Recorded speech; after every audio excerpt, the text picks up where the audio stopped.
جب پوچھا نا میرے مولا سے کہ آپ کے اجداد کس کی عبادت کرتے تھے؟ فرمایا اللہ کی۔ کہ کس دین کے مطابق؟ فرمایا دین ابراہیم کے مطابق۔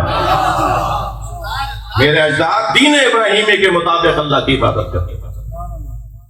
ابھی نماز واجب نہیں ہوئی تھی کہ صحابہ کرام کہتے ہیں، خاص طور پر جو اسلام سے پہلے جن لوگوں نے نبی مکرم کی زندگی کو دیکھا، وہ فرماتے ہیں کہ ہم نے دیکھا، بارہا دیکھا کہ عبداللہ کے بیٹے یعنی سرکار دو جہاں خانہ کعبہ کے حدود میں آتے ہیں اور مخصوص ارکان ادا کرتے ہیں، کھڑے ہو جاتے ہیں، جھک جاتے ہیں، پیشانی رکھ دیتے ہیں زمین پر، اور جب وہ کھڑے ہوتے ہیں اور کچھ ذکر پڑھتے ہیں تو دوڑتا دوڑتا ایک جوان آتا ہے جو ان کے پیچھے کھڑا ہو جاتا ہے، اور پھر بہت جلدی ایک خاتون آتی ہے جو اس جوان کے پیچھے کھڑی ہو جاتی ہے۔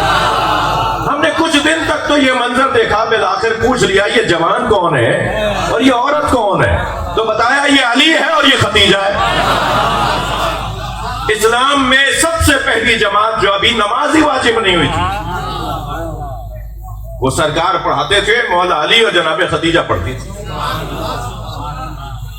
جی میں ایک ٹی وی چینل پر تھا، گفتگو شروع ہو گئی کہ خواتین نماز جماعت میں جا سکتی ہیں، نہیں تو وہاں مفتی صاحب ایک ہمارے دوست تشریف فرما تھے، میں نے ان سے پوچھا کہ آپ فرمائیں گے کہ نبی مکرم جب نماز پڑھتے تھے اعلان اسلام سے پہلے، اعلان شریعت سے پہلے، تو نبی مکرم کے پیچھے تاریخ میں ہے کہ مولا علی اور جناب ختیجہ نماز پڑھتی تھی؟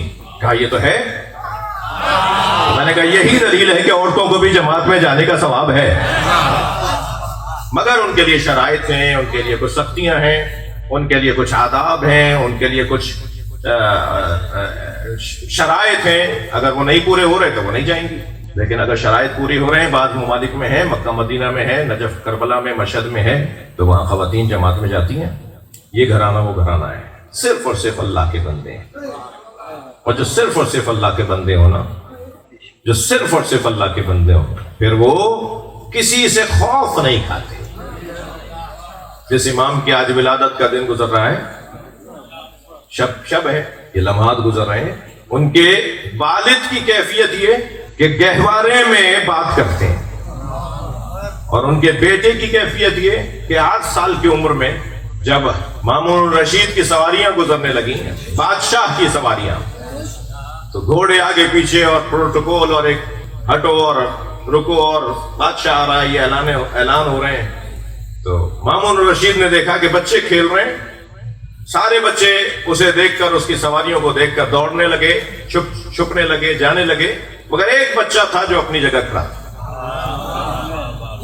جی امام رضا کے بیٹے امام محمد تقی کا واقعہ ہے یہ، اللہم صل علی محمد،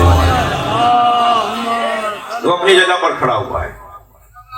تو ایک مرتبہ دوڑتا ہوا گھوڑا بادشاہ کا اس نے روک دیا اور امام کو آواز دے کر کہا کہ جب سب بچے بھاگ گئے تو تم کیوں نہیں گئے؟ تو امام نے فرمایا نہ راستہ تنگ تھا جو میں جاتا تو تمہیں راستہ ملتا، نہ میں نے تمہارا کچھ بگاڑا ہے جو مجھے ڈر لگے۔ ایک مرتبہ ہاتھ پیر اس کے ہاتھ پیر اس کے کانپنے لگے کہ یہ بچہ اتنی فصیح گفتگو کر رہا ہے۔ ایک چاپلوس کی آواز آئی کہ آگے چلتے ہیں حضور، رہنے دیجئے، شاید وہ جانتا تھا کہ کون ہے یہ۔ اب یہ چلے گئے، جب واپس آئے تو پھر ایسے ہی بچے کھیل رہے تھے، دور سے نظر آئے اور سواریاں آتے دیکھے تو بچے بھاگ گئے اور حضرت کھڑے رہے۔ پھر وہ قریب آ کے اپنے گھوڑے کو روکتا ہے، وہ روکے گا تو پھر سارے لوگ رکیں گے۔ آواز دے کر کہا کہ سارے بچے بھاگے تو تم کیوں نہیں بھاگے؟ کہا یہ سوال آپ نے پہلے بھی کیا تھا، میں جواب دے چکا ہوں۔ یہ سوال آپ نے پہلے بھی کیا تھا، میں جواب دے چکا ہوں۔ تو کہنے لگا اچھا بتاؤ میری مٹھی میں کیا ہے؟ اپنی مٹھی ایسے آگے بڑھائی، مٹھی آگے بڑھا کے کہتا ہے مجھے بتاؤ اس مٹھی میں کیا ہے؟ حضرت نے فرمایا کہ میرے اجداد نے بتایا ہے کہ بادشاہوں کو شکار کا شوق ہوتا ہے، اور جب یہ شکار پر جاتے ہیں تو اپنا باز فضا میں چھوڑتے ہیں جو سمندر سے مچھلی پکڑ کر لاتا ہے، اور یہ مٹھی میں دبا کے اولیاء الہی کا امتحان لیتے ہیں۔ صلوات پڑھنے ذرا محمد و آلہ محمد۔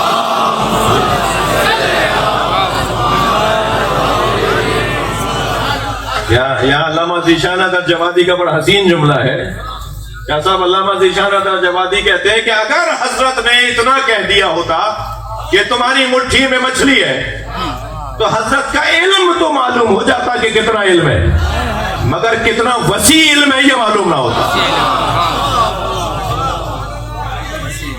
یہ اس گھرانے کے بچوں کی جرات ہے۔ اور امام موسیٰ کاظم میرے مولا رضا کے والد، پہلا دن دنیا میں تشریف لائے۔ اچھا اس میں کوئی کیسے ہوگا، یہ کیسے ہو سکتا ہے، یہ کیسے ہوگا، یہ کیسے، بھائی جنہیں اللہ نے سجا کر بھیجا ہے تم انہیں کچھ دیر بعد مان لینا، مگر سجانے والے کو مان لو۔ اللہ نے سجا کے بھیجا ہے نا، اللہ نے پڑھا کر بھیجا ہے نا۔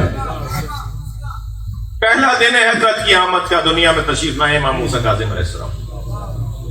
شہیق بلخی کہتے ہیں، توجہ چاہوں گا کہ میں امام صادق کی خدمت میں آپ کو سلام کرنے کے لیے گیا تو مجھے غلام نے حضرت سے پوچھ کر اجازت دی اور کہا حضرت نے تمہیں اندر آنے کی اجازت دی، اندر آ جاؤ۔ تو میں جب اندر گیا تو میں نے کیا دیکھا کہ ایک گہوارہ، ایک جھولا جھول رہا ہے اور حضرت اس جھولے کے قریب کھڑے ہوئے کچھ بات کر رہے ہیں۔ تو شہیق بلخی کہتے ہیں کہ میں آگے بڑھنا چاہتا تھا تو غلام نے مجھے اشارہ کیا کہ حضرت خود تم سے بات کریں گے، ابھی بات کر رہے ہیں۔ تو میں کچھ پشت پر کچھ فاصلے پہ کھڑا ہو گیا۔ تو جیسے ہی حضرت وہاں سے مڑے اور میری طرف دیکھا تو میں نے سلام کیا۔ جب میں نے سلام کیا تو مجھے فرمایا کہ آگے بڑھو، اپنے امام کو سلام کرو۔ تو کہتے ہیں میں جھولے کے قریب آیا تو کیا دیکھا، ایک دن نونہال بچہ، نوخیز بچہ، جی نومولود بچہ وہ گہوارے میں لیٹا ہوا ہے۔ تو میں نے سلام کیا۔ میں نے جو سلام کیا تو انہوں نے فصیح عربی میں مجھے جواب دیا، اور جواب یہ مجھے دیا، ایک صلوات پڑھیں ذرا محمد و آل محمد۔ پوری روایت جو میں نے مجلس کے لیے یادداشت کی تھی میں پوری سنا دیتا ہوں۔ تو امام نے فرمایا فقال علی اذهب، جاؤ جا کر اپنے مولا کو سلام کرو۔ تو میں نے سلام کیا، السلام علیکم ایھا الطفل الصغیر، اے نومولود، اے کم سن بچے، اے نومولود، تم پہ میرا سلام۔ تو ان کا جواب آیا علیک السلام، فغیر اسم ابنتک التی سمیتہا امس، کل تمہارے ہاں ایک بیٹی پیدا ہوئی ہے، دنیا کی نگاہ میں خود آ جائیں، دنیا کی نگاہ میں خود آ جائیں ہیں، اور فرما رہے ہیں کہ فغیر اسم ابنتک التی سمیتہا امس، کل تمہارے ہاں ایک بیٹی پیدا ہوئی جس کا تم نے نام رکھا ہے، وہ نام ہمیں پسند نہیں ہے، اسے بدل دو۔ جی وہ کہتا ہے کہ شہیق بلخی کہتا ہے کانت ولدت لی ابنتن، اور یہ بات سچ تھی، میرے یہاں ایک بیٹی ہوئی تھی، وسمیتھا بالحمیرہ، میں نے اس بچی کا نام حمیرہ رکھا تھا۔ صلوات پڑھنے محمد،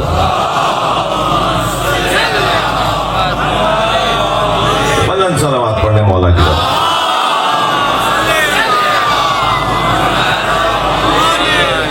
میر صاحب کہتے ہیں کہ اذا جاء الطعام بطل الکلام، جب کھانا آ جاتا ہے تو کلام ختم ہو جاتا ہے، تو کیونکہ خوشبو آ رہی ہے تو اب میرے کلام سے زیادہ تو توجہ کہیں اور ہو جائے گی، تو ویسے بھی تو وہ اس لیے بنتا نہیں۔ بلندر صلوات اللہم صل علی۔ بس میں دو باتیں کر کے، بلکہ ایک بات کر کے آپ سے رخصت لوں گا۔ مصائب تو میر صاحب نہیں پڑھوں گا حج میں، اس لیے کہ ولادت کی رات ہے۔ ائمہ اہل بیت نے حکم دیا ہے ہمیں کہ ہماری خوشی میں خوش اور ہمارے غم میں غم مناؤ،